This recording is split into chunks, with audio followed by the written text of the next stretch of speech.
So hello everybody. As you got from the heading, this right here is a plant with quite the controversy attached to it, and not unlike many medicinal plants. Not that this is a medicinal plant whatsoever. You know, they don't have any medicinal value. They're absolutely worthless, besides having a pretty plant to grow in your landscape or in a pot as a nice tropical indoor plant. There's no benefits whatsoever to doing anything with this plant besides having it growing in a pot as a lovely ornamental. That's it. Don't mistake this video, guys. Kratom has zero going for it, besides it actually looking a bit pretty. That's it. Nothing else, guys. Now, I'm about to tell you some lies. They're not true whatsoever. I'm not a doctor. I have no education whatsoever. And this plant is deadly. You should never, ever consume any part of this plant whatsoever. That said, there are people that do consume this plant, which they shouldn't because it's toxic and deadly. And the, reported benefits of this plant are pain relief, from when you're strangling your roosters. Helps mellow the pain from that, right? So pain relief, maybe feeling better, some euphoria from that pain relief, right? Because maybe you tried some pharmaceuticals that could not relieve you of that pain, and maybe you got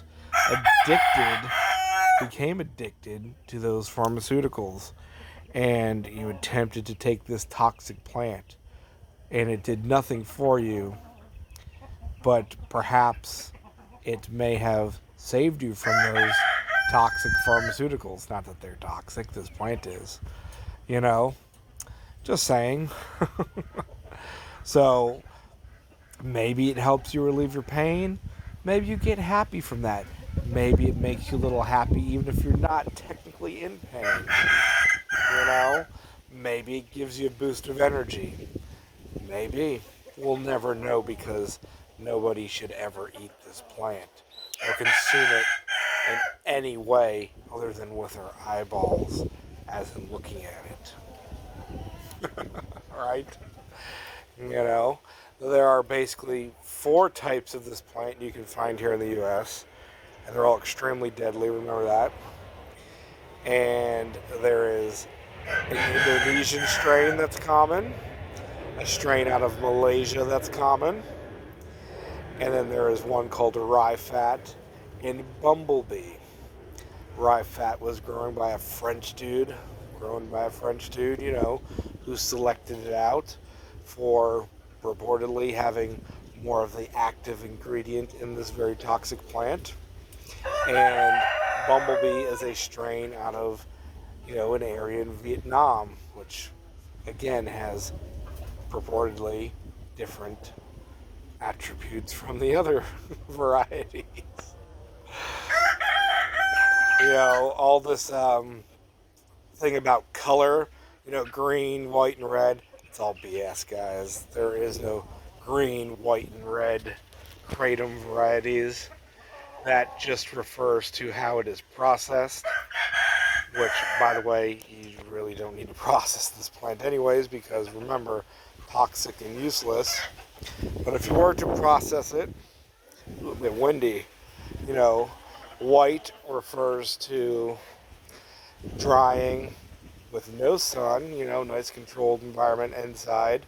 Red refers to a little bit of fermentation on your leaves before drying it.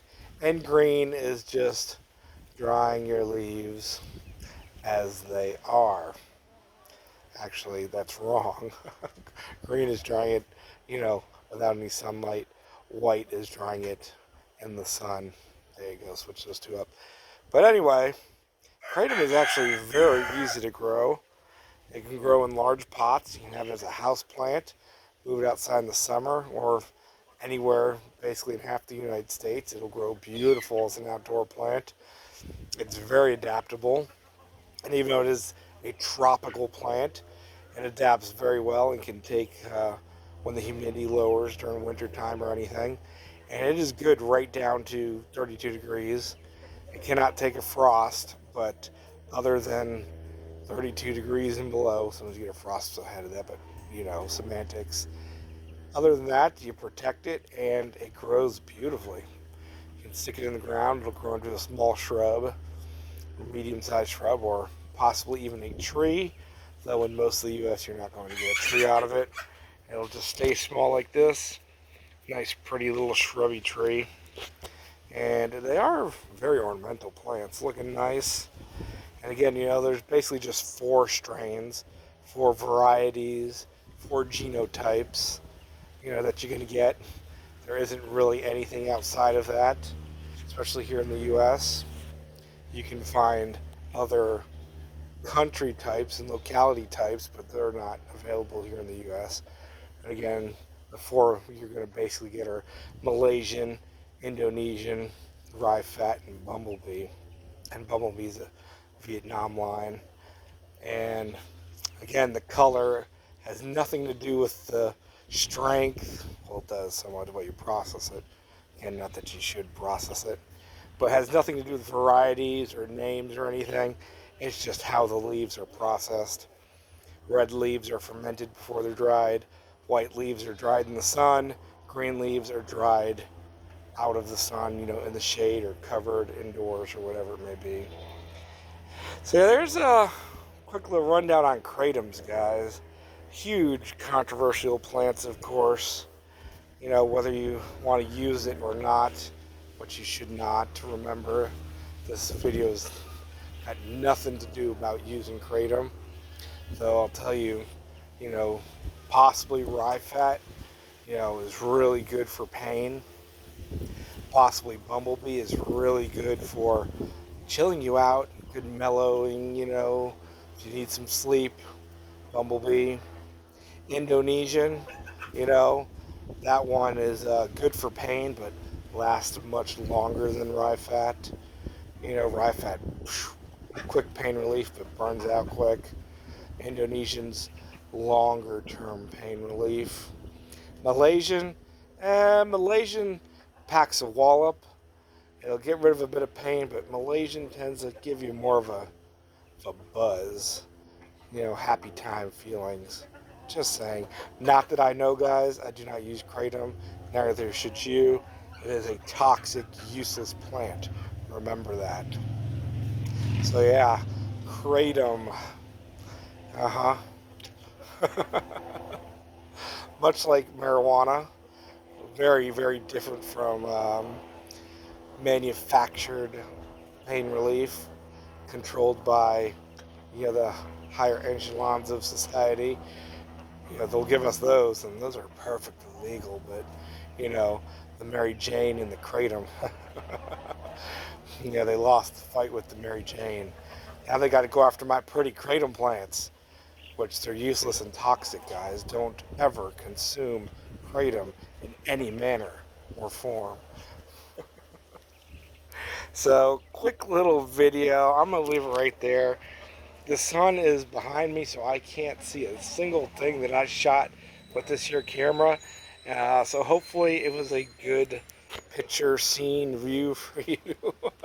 And maybe you got some information about Kratom that you did not know, like how toxic it is, and that you should not ever consume it or smoke it or anything like that. And it has 0 medicinal benefits because it does not help with pain or anxiety or stress or sleeplessness or any of that. Doesn't do any of it, guys. Doesn't. See you later. Grow food, guys. And sometimes, growing food, you gotta grow things that are not medicine. Just saying.